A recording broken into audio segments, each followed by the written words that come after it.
How to log in to your Kogan credit card account online. Welcome back everyone to a new video of 1-2 Step.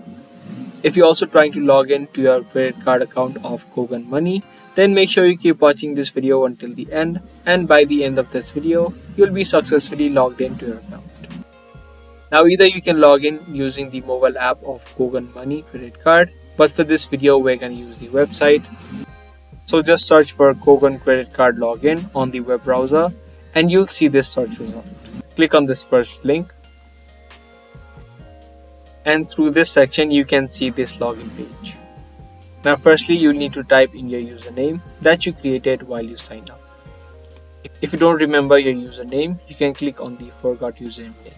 And in the second box also type in the password that you created.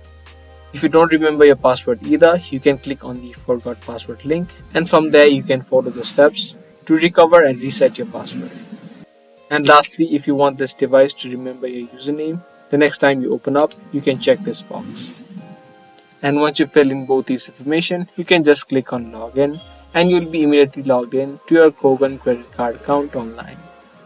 So that was a real quick and easy video. I hope you guys found this video helpful. If you did, be sure to let us know by giving this video a thumbs up and also subscribe to our channel for more daily videos just like this.